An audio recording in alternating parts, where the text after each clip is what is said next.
Hello everyone, and let's dive into Today I Effed Up subreddit, where people smell their feet, urinate in the hallway, and offend old people. Today I effed up by smelling my feet and ended up in the ER. I'll be the first to admit that my feet are sometimes a little bit smelly. Some of my friends and family have lovingly said that they are odorly challenged. I wash them in the shower every day, I've tried the fancy creams, but none of it seems to really help. And at this point I have accepted that I'm just naturally a stink food and will live my life with a constant faint corn chip aroma wafting from my toes. I live alone, and when in my apartment, I prefer not to wear socks or shoes. This is occasionally a point of contention with my girlfriend, who visits often and insists I at least wear socks when she comes over. It's mostly fun banter, where she teases me for my feet smelling, and I tease her for a loud burp or something like that. But sometimes, after a particularly long day, the food factory releases emissions that would surely get me fined by EPA, which she rightfully hates.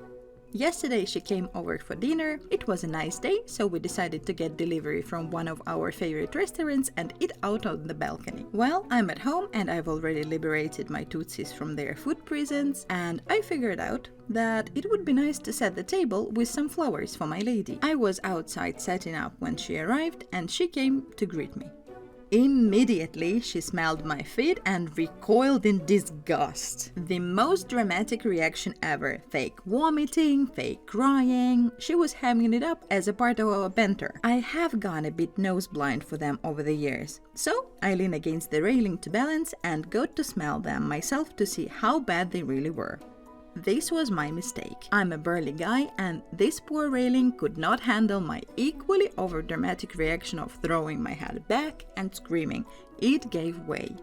Luckily, I'm only on the second floor, so I only fell maybe 25 feet, but it felt like it lasted a solid minute. It was at least long enough of a fall for me to reflect on the situation and feel like an idiot for dying from smelling my own feet. The aftermath is a fractured rib and a dislocated shoulder, and my girlfriend never letting me live this down.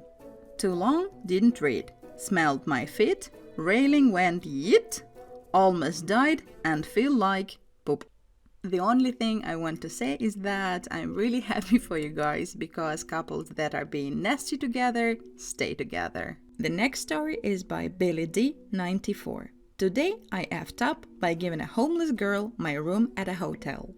Over the weekend, I was staying at a popular UK chain hotel and thought I was going to be there until Sunday night. Well, 1 p.m. comes and I get back to the hotel early from having lunch, and it turns out that they have a strict checkout time of 12 p.m. to get your money back. And I don't really want to stay there all day by myself, miles away, just for the sake of it.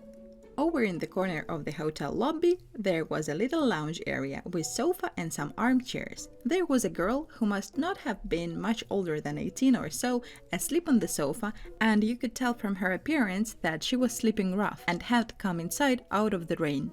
The hotel reception staff walked over to her and were asking her to leave, which I understand, but I felt horrible for her. I followed her out in the car park and offered her my room key if she promised not to trash the room and as long as she checked out on time. She agreed, and so I went on my way, not really thinking much about it, other than how she wouldn't have to sleep outside in the rain. I spoke to my brother later on, and he informed me that if something bad happened to her in the room, then it would be on me. So I panicked all last night. I tried calling to the hotel to tell them of the situation, but couldn't get through. Well, they called me this morning, and it turns out that she didn't only trash the room, but she also urinated in the hallway, tried to smash the vending machine, and was in general a disturbance to other guests. The hotel informed me that I'd have to pay for any damage, and the reception lady gave me a very stern lecture about why they don't just give people rooms when they show up like that. Lesson learned. But at least an 18-year-old girl didn't have to sleep outside in the rain and be open to any number of dangerous situations for a night, I suppose. Well, OP, I guess you had intentions to exercise your kindness, but it didn't work out.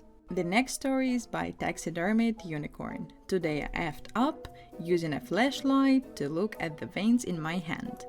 Earlier tonight, my wife had a small red bump on the side of her foot. She took some ibuprofen and the redness and swelling went away, but she swore she felt a lump in her foot where the bump was.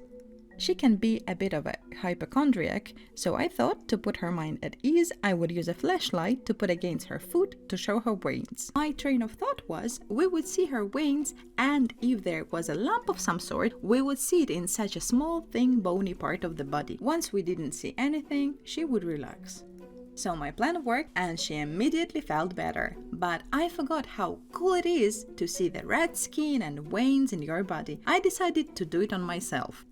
I sat on the coffee table and put the flashlight under my left hand using the right hand to hold the flashlight. This isn't a normal flashlight, it's a 1000 lumen tactical flashlight. So I had it up against my hand and I am amazed by all the vessels running through my palm and fingers. I lean over and I'm staring intensely. Suddenly, the lens got really hot. I don't know how hot it was, but it burned just like touching a hot stove. Instead of moving the flashlight, I moved my hand. But the problem was, I was still looking at the light. 1000 lumens straight to the eyes. It immediately blinded me, and the natural reaction was to sit up and throw myself backwards. I fell over the coffee table and landed between the couch and the coffee table. So I'm laying there, burnt and blind, trying to think why I do this kind of stuff to myself. It's been 30 minutes and I still see a bright circle when I blink. The next story is by Adorkable Giant. Today I effed up by sitting on a bench. It happened today. I went out to go run some errands, and this time, instead of taking the city bus, I decided to walk and take the scenic route. As I'm walking, I decide to go through a park, and I see this park bench. Usually, I don't sit on benches. I just walk, do my thing, and then walk back. Doesn't matter if I'm tired or not, but this time, as if the bench was a light that shined brightly, and I, just like a moth, was attracted to it. I went and sat down on the bench and immediately I get bored. I'm like, okay, now what? Not wanting to look like a fool that just sat down and immediately got up, I decided to wait a bit to sit it out, if you will. I have to say that after a minute I was enjoying myself. I listened to the bird chirp, I looked at the clear blue sky, I enjoyed the shade that the tree above me provided. All of a sudden, a big bird flew in front of me and landed on top of the tree, right above my head. Curious to see what type of bird that was, I looked up at the tree and that's when it happened. Bird poop. Bird effing poop. Directly on my forehead. I was bamboozled by the bird. It tricked me to look up. Well played, bird. Well played. I wiped it off with a tissue and went about my day. The end. I lied. I went straight home and took 2 showers. Gotcha! Car! The next story is by The True Peck. Today I effed up. I helped a blind guy cross the street. So I effed up. Had just finished from buying some beer and I was making my way back to the house, thinking about watching a movie while eating a delicious pizza. I made the dough myself and eating some ice cream tonight. While I was approaching this random street, one like any other, when I see this blind guy. He was waiting, the light had just turned red and the vehicles were beginning to come to a stop. So I stupidly said, "Hey, I'll help this guy across." I hurry up, practically sprinting, put my hands on the shoulders of the poor guy and said something like, Quick, let's go, I'll help you across." He just stiffened up and I was like, oh, this make it easier to push him forward, cool. We had just crossed the street when I looked at the guy's face. He was pale white, teeth kinda chattering, hands trembling. I was about to ask him if he was cold or something, and it was kind of weird as it was a pretty darn hot day when I figured it out. I almost slapped myself. Couldn't apologize enough to that poor guy. How could I have been so obnoxious? He forced a tiny laugh and said not to worry, while I kept apologizing. We talked for a little while and laughed it off later. We might even meet each other again to drink some beers and eat pizza, but that does not change the fact that I effed up. Imagine being blind. Just close your eyes. Now imagine that this random guy comes from behind and starts pushing you forward. You're forced to practically sprint, and you don't have your cane or anything in front, ensuring that you don't slam into something like car. And you can still hear some car noises because they haven't fully stopped yet. Sounds fun, right? Heck no! Do you start figuring out that feeling? Another equivalent would be being in a car and sitting in the driver's seat when a crazy rando comes into the passenger seat, covers your eyes, and hits the accelerator. You don't ever push a blind guy forward. You get his attention and let him your shoulder respectfully. Don't be an idiot. The next story is by Breakdance54321. Today I effed up by accidentally using the wrong word while exhausted.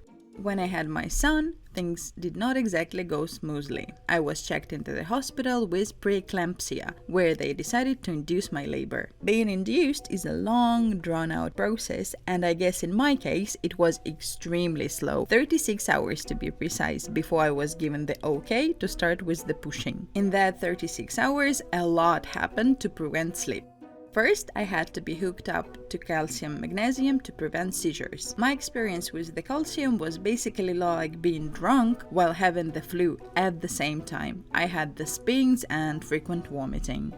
My blood pressure had to be closely monitored, so the nurses had the blood pressure cuff set to go off every 15 minutes. So anytime I was lucky enough to doze off within those 36 hours, it was only for about a 10-minute stretch before the cuff would go off and wake me up. Calcium magnesium also makes you have to tinkle frequently.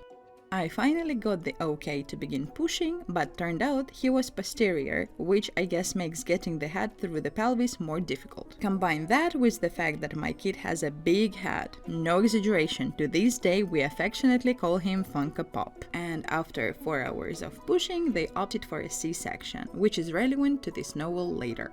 Our son was finally here, safe and healthy, but sleep did not improve by any means. We ended up being in the hospital for an additional 7 days due to various reasons. My blood pressure refused to stabilize even with the help of medication, and while he fortunately did not have to be in the neonatal intensive care unit, our son's body temperature wouldn't stabilize either. So for a full week, we had a nurse in the room every hour on the dot, checking blood pressure, both of our temperatures, adjusting my meds, and of course combine that with the usual demands of a newborn baby. Over the course of almost 9 days, the longest stretch of sleep I got was about 2 hours. Thank you for bearing with me. Now on to the part where I effed up. The day we were finally released from the hospital, my husband and I took the baby to home and realized we had overlooked a few important baby items. My mother-in-law offered to stay with the baby, while my husband and I went to the store. And after over a week of being locked up in a hospital, I eagerly accepted and was thrilled at the thought of a Target run. That is, until we got there and I realized how painful and slow trying to walk around after a C-section was. So my husband suggested I ride around on one of those motorized scooters. The scooter itself moved at a snail's pace, so I suggested my husband walk ahead while I slowly made my way to the baby department. I noticed an older man giving me the stink eye along the way, but was a bit taken aback when he actually made a snide comment about me being lazy and I should leave the scooter for someone who may actually need it. I attempted to say as forcefully as I could that I just had a C-section and that he should mind his own business. But is that what came out of my mouth? Nuh-uh. In my delirious state, I loudly and forcefully declared, "I've just had a pregnancy termination!" The man's mouth fell open. Several innocent bystanders looked over in shock. And what did I do? Without any attempt to correct myself, I just scootered away like nothing happened. My husband and I got the needed supplies and endured several dirty looks at the checkout that I finally explained to him when we got to the car. He laughed the entire way home. I still feel embarrassed about it anytime I think about it. I even started going to a different Target location for some time after. OP girl, that's alright. For me, you're a hero. And also, greetings to the Funko Pop. Thank you for listening and subscribe for more.